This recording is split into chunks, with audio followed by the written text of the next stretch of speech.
한동안 잠잠하던 태평양이 화염으로 물들었습니다. 솔로몬 제도를 지나던 중국 해군과 호주군이 충돌 중국 군함이 불에 휩싸이며 그동안 잠잠했던 호주와 중국 사이의 긴장 관계가 폭발했기 때문인데요. 중국은 아무런 잘못이 없다며 잡아떼고 있는 상황. 분노한 호주는 중국을 향해 분노하며 중국에게 되갚기 위해 한국에게 연락했다고 하는데요. 대체 어떤 일이 태평양 제도에서 일어나고 있는지 지금부터 자세하게 설명해 드리겠습니다. 바다에서 중국 함대가 모습을 드러냈습니다. 망원경으로 바라본 중국 함대는 대규모 병력이었는데요. 순찰 중이던 호주 해군은 다가온 중국 함대의 모습에 당황하며 이들의 적극적인 공세에 다급한 움직임을 보였습니다. 중국 해군은 이어 갑작스러운 공격까지 감행했는데요. 포탄은 물론이고 레이저빔까지 중국 함대에서 나왔습니다. 호주 해군은 이에 대응하여 중국을 향해 발포를 했습니다. 또 제화력에 중국 군함이 금세 불길에 휩싸여 침몰했죠. 다행히 호주군은 중국의 공격으로 인한 직접적인 타격을 입지 않았지만 중국이 지속적으로 공격했다면 큰일 날 뻔한 상황이었죠. 호주의 안방에서 호주 해군이 공격을 받은 것에 호주 정부는 분노를 감추지 못했는데요. 피터 조던 호주 국방부 장관은 중국의 뻔뻔한 도발 행위를 규탄 이를 가만히 있지 않을 것이라고 선언했는데요. 이어 이건 주권국가의 주권을 침해한 명백한 침공이라고 선언하는 등 지속적으로 갈등을 보인 호주와 중국의 갈등은 폭발했습니다. 중국 해군이 모습을 드러낸 곳은 솔로몬 제도 근방 호주와 가까운 곳에 위치한 이 섬나라 앞바다인 솔로몬해에서 모습을 드러낸 것이죠. 육안으로 확인한 정보를 취합한 결과 공격 대응을 넘어서는 우르무치라 불리는 선박이 함선은 호주 주위를 탐색 중이다가 발각된 것으로 알려졌죠. 중국이 운영하고 있는 구축함이 왜 솔로몬 제도에 있었는지 호주 정부는 강경한 태도로 이에 대해 답을 해야 할 것이라고 말했는데요. 오히려 중국은 이번에 피격된 함선에 대해 호주 해군이 책임져야 한다고 말하며 이번 행위를 도저히 묵과할 수 없다고 주장했습니다. 호주 언론들은 다급한 이 소식을 전하며 호주와 중국 사이의 긴장 관계를 보도했죠. 이번만이 아니라 일찍이 중국은 호주 연안을 탐색하려 하는 행동까지 보이며 호주를 위협했는데요. 중국 해군 정찰함이 호주 해군기지 주변을 맴돌았던 적도 있었습니다. 호주 정부에 따르면 중국의 정보 수집함인 하위왕싱함이 서부 엑스마우스 헤럴드 홀트 해군기지 인근을 지나가면서 첩보 활동을 벌였다는 소식을 전달했습니다. 중국의 함선인 815의 하위왕싱함은 대형 돔이 여럿 설치되어 있어 상대국 함정항공기화기 등의 성능 파악에 최적화된 함선이라고 알려져 있습니다. 그런데 중국이 말도 없이 호주 인근 해역에 화형식함을 내밀며 호주를 대놓고 위협한 것입니다.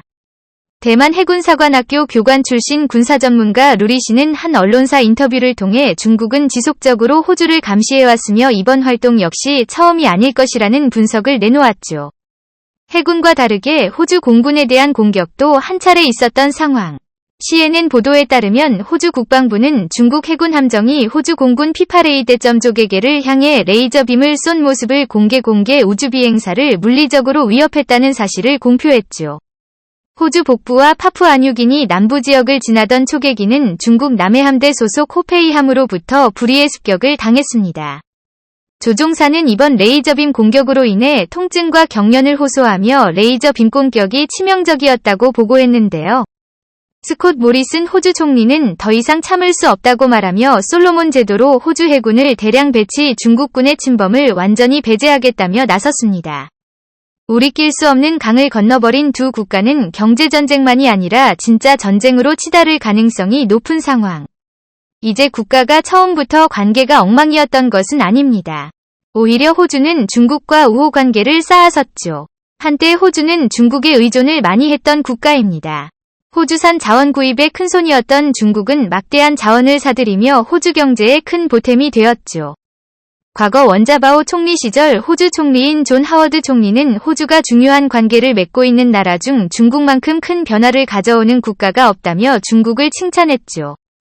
원자바오 총리도 두 나라 사이에 역사적인 여론이 없으며 쌍무관계에 걸림돌이 되는 일도 없다고 말하며 중국과 호주의 관계는 앞으로도 영원히 변하지 않을 것을 약속.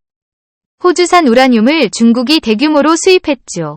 하지만 이 약속은 채 10년도 되지 않아 망가졌습니다.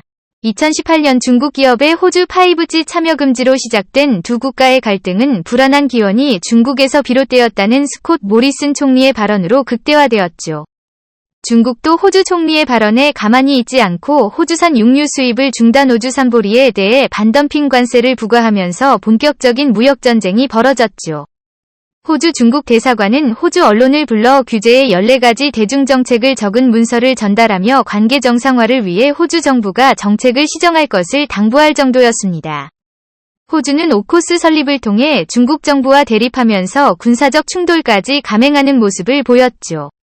실제로 중국은 호주가 오커스에 가입하는 모습을 지켜보면서 호주가 실성한 곳이라는 말까지 남길 정도로 날선 발언이 오갔습니다. 이에 맞대응하는 중국은 호주 코앞에 있는 솔로몬 제도와 안보협정을 맺으며 광물 탐사와 한국 어건설에 속도를 냈습니다. 해양경제협력 양해각서에는 중국과 솔로몬 제도가 호혜적 동반자라고 명시가 되어 있었죠. 솔로몬 제도는 원래 미국과 좋은 관계를 유지하며 호주와 사이가 좋았던 쪽에 가까운 국가였습니다. 그러나 시간이 지나면서 솔로몬 제도에 홀대하는 모습을 보인 미국과 호주의 불만이 쌓였고 중국에 이 틈을 비집고 들어간 것이죠. 중국 함대가 솔로몬 제도 근방에서 출몰하는 것도 이와 관련이 있습니다. 이미 해군 기지까지 약속한 솔로몬 제도는 중국 입장에선 자국이나 마찬가지인 입장이기에 호주의 반발을 이해할 수 없었던 것이죠. 실력 행사까지 감행하면서 본격적인 전쟁에 돌입한 호주와 중국.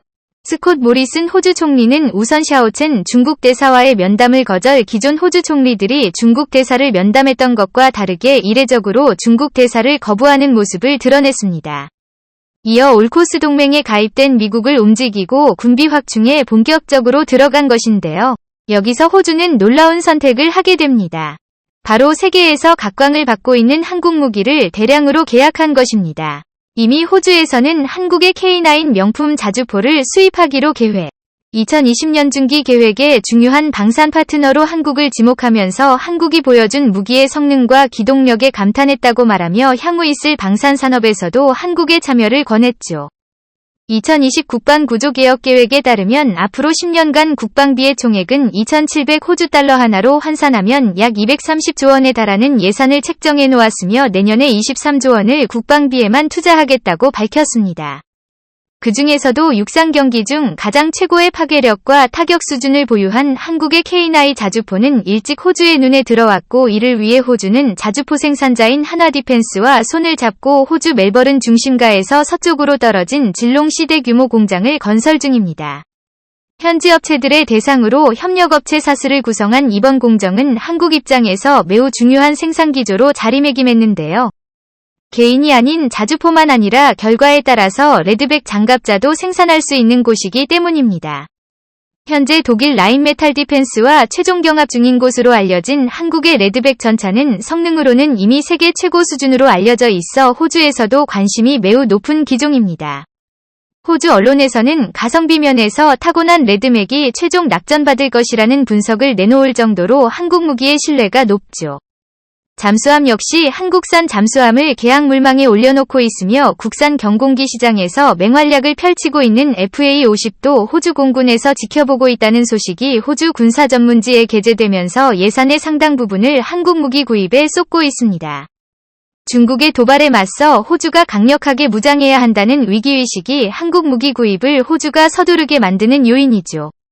스콧 모리슨 총리는 호주 내 한인들의 기여를 언급하며 한국과의 협력이 중국이라는 위협을 막을 수 있는 방패라고 할 정도입니다. 조만간 대규모 병력 이동과 화력전쟁으로 비화될 수 있는 중국과 호주의 치열한 태평양 권력 다툼 제대로 전쟁이 난다면 어느 쪽이 과연 승기를 가져갈 수 있을까요? 시민 주셔서 감사합니다.